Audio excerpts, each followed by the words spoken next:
How do you take derivative of t sine t, t cosine t?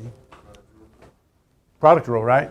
So derivative of this should be 1 times sine t plus t cosine t. And then the other one's going to be 1 times cosine t plus, but then it becomes minus, right? Minus t sine t. Right, that is our derivative. What this new function does is it gives me a vector. You give me a value of t, and it will give me a vector that is tangent to your curve at that particular point on the curve.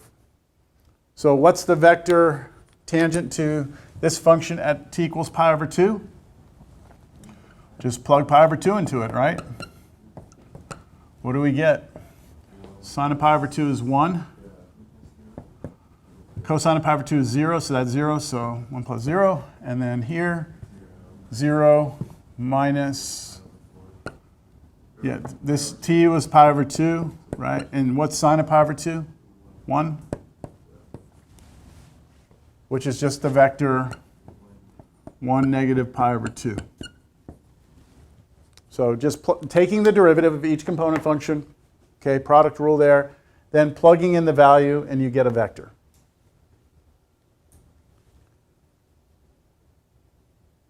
Any questions? What's the last part of this question?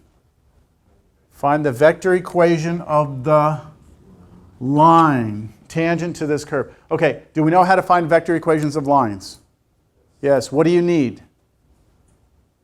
A point on the line and a direction vector. What do we have right now? We want the vector equation of the tangent line at t equals pi over 2. So we have what? What is this? This is the direction vector of the line we're looking for, right? Because this is the tangent vector. So that gives us the direction of that line. What are we missing? The point. How are we going to get the point? How? Plug in pi over 2 into the original curve. All right? So this right here, for this problem that we're doing here, find the equation tangent line. This right here is the direction vector for the line we're looking for, right? The direction vector is the tangent vector, yes? I think I was confused because isn't this the second equation that you wrote, r prime? What about it? Isn't it? Oh, yes. Yes, thank you. I left out the prime. You're saying right there? Yeah. Yes, thank you. I forgot to put the prime. Yeah, that would be very confusing because how are we going to get the actual vector r naught? We're going to use the point off of r, which if I didn't change that, that would have implied that's what it was. Okay, should we use r of t for our answer? Probably not, because the original vector function is r of t, right? So for this line equation right here, for the line, I'm going to call this line, heads up, short, a little short. You got it? Hey, been working on it this weekend, huh? Okay, for the line, I'm going to do, I don't know, r s of t. Is that okay? S of t is s naught plus tv. See, I'm using the same generic formula. Instead of r of t, I'm using s of t equals s naught plus tv. That's the vector equation of a line. This right here, we know so far the direction vector is going to be the vector 1 negative pi over 2. The question is, what's the s naught? The s naught is our r function, right, evaluated at pi over 2. Do y'all understand what I'm doing here? Does anyone have a question? You getting there? See, what we're trying to do, well, I'll show a picture in a second. Let's just plug pi over 2 into the original vector function. So if we plug pi over 2 into the original, we get pi over 2 times sine of pi over 2 is 0. So we get, sine of pi over 2 is 1. So we get pi over 2 here. And if we plug pi over 2 in here, we get pi over 2 times cosine of pi over 2, which is 0. So we get that. So this is kind of like a point on the line, and then this is our direction vector.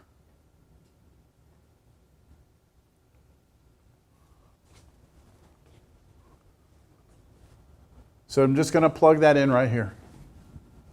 Pi over 2, 0.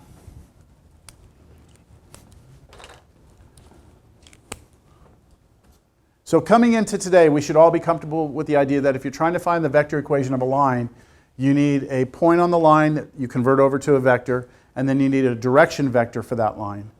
So if we have a curve, right? If we have a curve,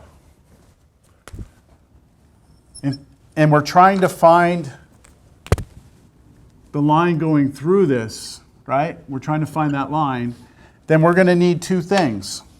We're going to need first the direction vector, right?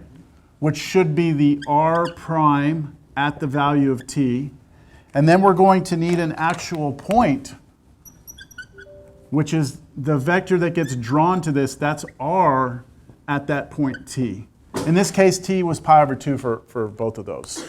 Once you have the point in the direction vector, you just plug them into this formula to get your line vector equation. That help a little bit?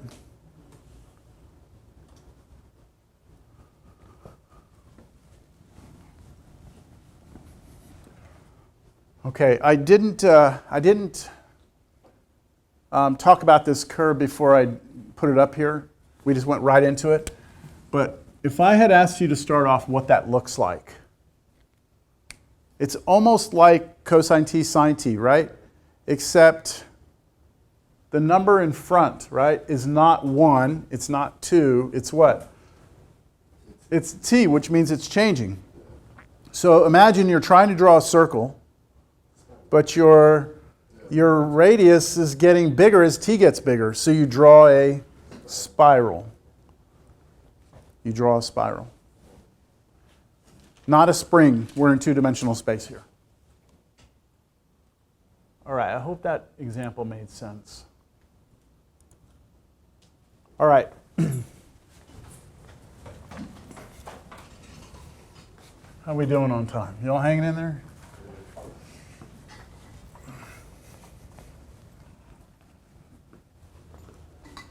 All right, this note talks about what are called unit tangent vectors. So we already know that r prime of t is a vector function, right? You have a vector function, r of t, draws a curve. We know that r prime gives you tangent vectors, right? So r prime of t is a vector, so we can always find a unit vector in the same direction as any vector. We learned that in the previous sections. Give me a vector, right? Give me a vector. I can always find a vector that points in the same direction and has a length of 1. Geometrically, we're talking about this. So that's the same picture from before. Notice as I move to the right, why is it so laggy? I'm really surprised how laggy this is. So, all the stuff before it? I don't know. I've never had it like really slow me down like this before. Do I have another file open? Let me close this one. See if that makes it any better. No. Let me do this.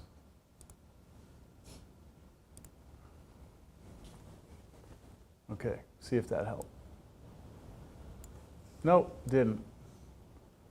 Okay, so the red vector is the tangent vector, right? R prime of t, that's a tangent vector. This capital T of t is a vector that is in the same direction as the red one, right? But it always has a length of 1. That's all. We just call that the unit tangent vector, which, believe it or not, later on, that's going to be important to us. We don't really care about how long the red one is.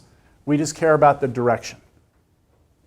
So we always want to be able to calculate this capital T. And to calculate it, we are just going to use this formula, which again this should look familiar. If you take a vector, and you divide it by its own length, you're going to get a vector that points in the same direction, just has a length of 1. So that's exactly what this formula is. It's just take your derivative, right, your derivative of your vector function, divide it by its own length, and you will get the unit tangent vector function. Questions? There's your formula for capital T of t. Let's do it. So let's find capital T of pi over 2 for the same function we were just looking at. So I'm going to go through this step by step. First, let's act like we hadn't done this. What's the derivative of this vector function? It was sine t, right, plus t cosine t, right? We did do that product rule. And then it was cosine t minus t sine t. Is that all right? That was just our derivative. Okay, what else are we going to need to calculate capital T? I should put the formula here. Capital T of t is the derivative of the vector function over its own length, right? So what do we still need? We have the derivative. What do we need now? The length of that, right? We needed the length of that vector. How do you find the length of this vector? Yeah, it sucks, doesn't it?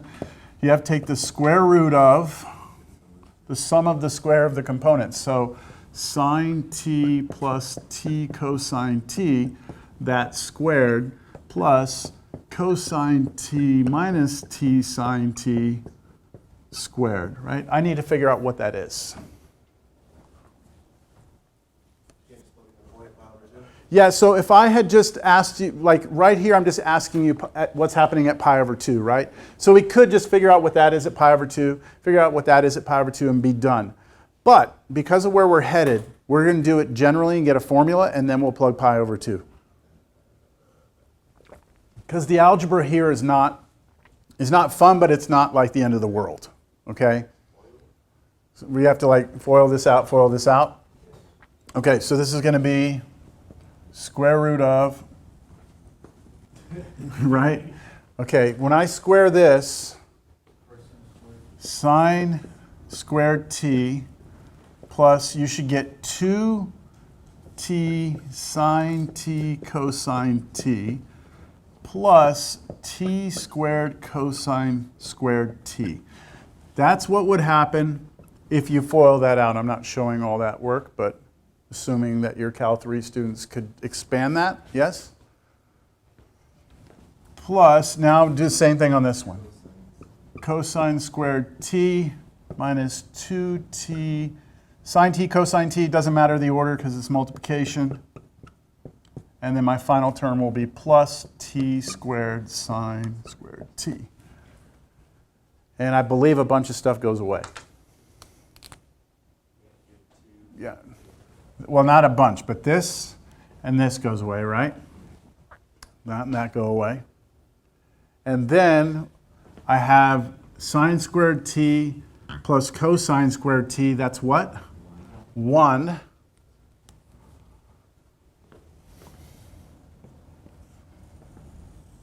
That's nice. 1. And then what do I still have here? I have t squared cosine squared t plus t squared sine squared t. So I could write that as t squared, I'll write it down, cosine squared t plus t squared sine squared t, which equals square root of 1 plus what? T squared. What happened? These two factor out a t squared. And when you factor a t squared just out of those two, you're left with cosine squared t plus sine squared t, which is 1, and that just leaves you with t squared. Yes? I'm ready for my final version of capital T of t, and then I'll plug pi over 2 in. I'll try and squeeze it in right here. Capital T of t should be this vector function, right? Divided by its own length. which just means you take that component, divide it by its length, that component, divide it by its length. So it's going to be this vector. It'll be sine t plus t cosine t over what? Square root of 1 plus t squared. And then I just take the second component, cosine t minus t sine t, and then divide that by its own length. There we go. That's it. Right, that's the effect of dividing by the length, right? All you're doing is scaling each component, right? You're just dividing each component by whatever that length was. Y'all good? Yes? Do we now do the pi over 2? Now the pi over 2, okay? So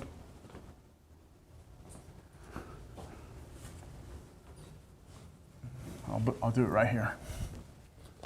So finally, t of pi over 2 is, that's good.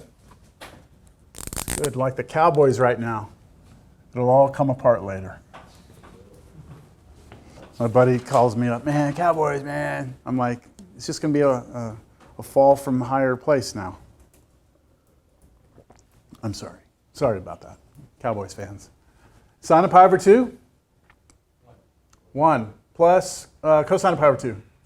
Okay, so 1 over, right? 1 over square root of 1 plus, and you got to plug pi over 2 in here, right? You could say pi squared over 4. Okay, fine. That's a number. Who cares what it is? It's a number. And then over here, what do we got? Cosine of pi over 2, 0, right? Minus pi over 2 times sine of pi over 2 is 1. So I think we just get negative pi over 2 on top. And on the bottom, square root of, same thing, right? 1 plus pi squared over 4. There it is. That's it. That is our unit tangent vector. So if you go to that curve and you go to, you draw this curve and you plug pi over 2 into this and you're at some point, then this vector will be tangent to that curve at that point and the length of it will be 1.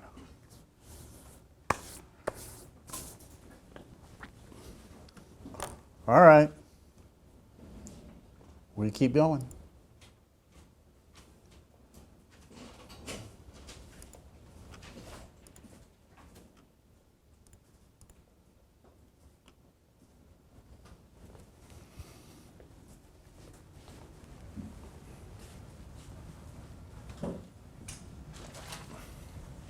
Why don't I give you a minute to see if you can figure out how to do this on your own? What am I asking for? Vector equation of the tangent line. What do you need to find the vector equation of any line? A point, which you'll convert to a vector, and then the direction vector of that line. But this happens to be the tangent line I'm talking about, right? So the direction vector is going to come from what? The derivative, right? Does anyone see what's missing in this problem that I've had in the others? Like, what's different? Okay. So you have three component. This vector function lives in three-dimensional space, right? That is different. The one we were doing was 2. But there's something else. Am I giving you the value of t? Am I telling you where on the curve? Am I giving you the t for it? No, but what am I giving you? A point, right? From this point, maybe you can extrapolate what t has to be. Right? Like, what value of t would you have to plug in to get this point? Yeah, convince yourself. Why don't I give you a few minutes, see if you can throw this together. Yeah? See if you can find this. And, you can talk to each other. Check, bounce some ideas off each other.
I'm gonna start working it out up here, but just silently.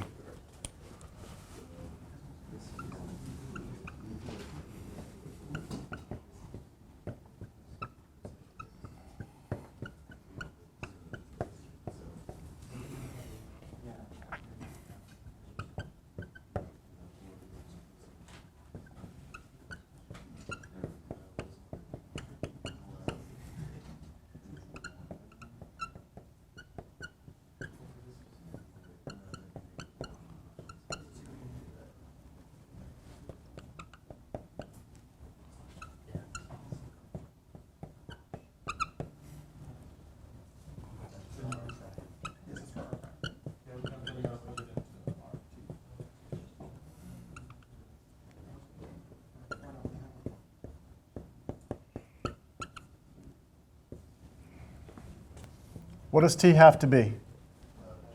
Pi over 2. So I'll run through this real quick. First, the derivative. Any problems there? You got to take the derivative, right? Okay, then we need to know what t is so we can figure out the derivative at t. We don't know what t is, but we know that we're supposed to be looking at the tangent line at this point on that curve. So we need to figure out what value of t would spit out 0 here, right? 1 here, and then pi over 2 here, right?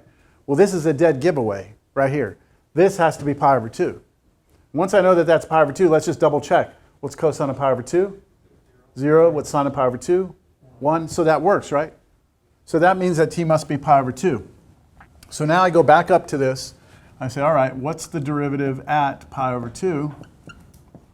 And let's see. Sine of pi over 2 is 1, so negative 2. Cosine of pi over 2 is 0. And then 1. That is the tangent vector, right? Now, what is that in terms of my tangent line? That's the direction vector, right? So this right here is the direction vector of the tangent line, right? What else do we need for the tangent line? A point. Do we have a point? Yeah, they actually gave it to us right here, right? We just need to convert that to a vector. So this right here is the point that we're given. So I'm ready to put the vector equation of the tangent line. And I shouldn't call it r because that's already been called r. So here it is, my answer. S of t equals, okay, the point that I'm starting at, 0, 1, pi over 2, written as a vector, plus t times the direction vector, which was negative 2, 0, 1. There we go. That's it. That is the vector equation of the line that is tangent to this curve at this point. That make sense to everyone? Any questions at all? What's going on? I don't know, it's confusing because it's like we solved for t down there, so wouldn't we put t up there? And If you put t in here, you're actually going to get this point, yeah, right? plugging the t into that s of t function. If we plug pi over 2 into this, Yeah. what would happen? What would we get? It's just, see, this just draws the whole line, right? Yeah. So we have this curve that we started with. This is the curve. It actually lives in three-dimensional space, whatever it is. This is r of t. What we have found is some point on here, right? This is the point, let's just say that's the point 0, 1, pi over 2, right? We have found the vector equation of the line, this right here, that is tangent to that curve, right? Like that? Yeah. This is s of t. Okay. So now, if I plug pi over 2 into this, it really isn't relevant. That just lands me somewhere on this line. Yeah. Just, it's going to be somewhere. So, yeah. It resolves my. Okay. Now, if you let t be 0, where would you be? If t is 0, where would you be? You'd be right here at this point. You let t be pi over 2, you're going to be either up here or down here. You're going to be like somewhere on that line. Yeah. Okay. Yeah. Okay. Let's see. We still got a few minutes. That's just a picture of it. We don't need to do that. All right. So we talked about first derivatives. Well, just like in Cal 1, we have second derivatives, right? And the second derivative would be the derivative of the first derivative. Yeah? What did the second derivative give you in Cal 1? First derivative gave you slope of tangent line. Second derivative told you something about what? That's if it was a position function, right? So first derivative gave you slope of tangent line. Second derivative gave you, you used it for, you could use it, there's like the second derivative test. But what does it tell you about the shape in Cal 1? First derivative, remember in Cal 1, if the first derivative was positive, you were what? Increasing. The first derivative was negative, you're decreasing. What did the second derivative tell you? Concave up or concave down, right? So back in functions on a flat sheet of paper, second derivative has to do with concavity. Here, we're just first defining it. The second derivative is just the derivative of the first derivative. And now we have a definition, all right? A vector function r of t given on some interval I is called smooth on that interval if, first of all, the derivative is continuous. That just means that the derivative exists at every point on the interval, and if the derivative is not 0. So the second derivative note right before this was just to let you know we can take second derivatives, like and third and fourth and fifth. Okay, we can have higher order derivatives. This definition only involves the first derivative. So a smooth function is a function, a smooth vector function is a vector function whose derivative is continuous and the derivative is never 0.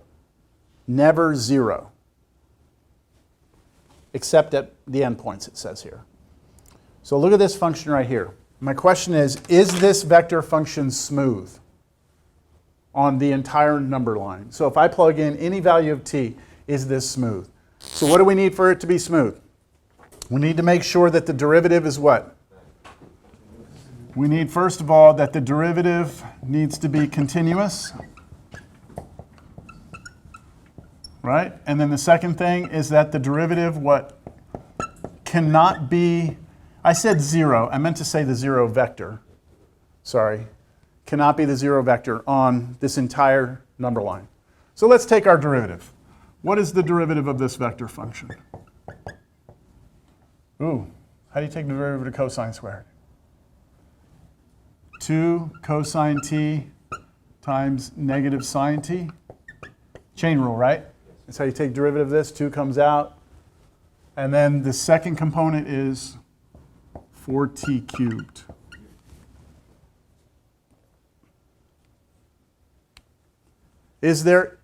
Are there any questions on that derivative? Are there any values of t that you can think of? And t can be anything here. We're told that t is any real number. Can you think of any t's where this could give you the 0 vector? 0, right? What about the derivative here at 0? What would you get? Well, sine of 0 is 0, right?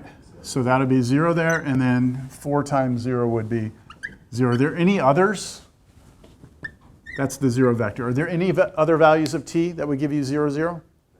No, because the only way to get 0, 0 is if that's 0, right? And the only solution to that is what? That being equal to 0.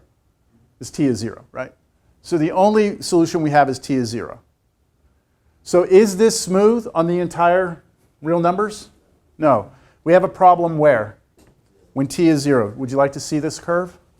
Sure. Okay, we'll look at it. Here's the curve. That's what this curve looks like if you draw it. Okay, let me zoom out a little bit. This is the vector function right here. And so what I'm going to do is I'm going to show you the tangent line. Where is it? Oh, there we go. There's our tangent vector. Look what's happening to this vector. See, this is the point right here. Here's the tangent vector. Everything's perfectly fine here, right? But look what happens as I start moving closer to a t value of 0. See my t value? Look at what's happening to the vector. It's getting shorter, shorter, and then eventually it gets, when t is 0, what is it? Boom. T is 0, we have the 0 vector, right? Which has no direction, no length. Yes? Why is smoothness important? Well, that comes later. But do you see from the picture, it's not smooth? We have like a corner or a cusp here, right? And we know that we're going to have that happen. Anytime we're talking about vector functions, you lose smoothness when your derivative is 0, the 0 vector, which is completely different than cal1. Think about cal1, right? Look at this function right here in cal1. What would the derivative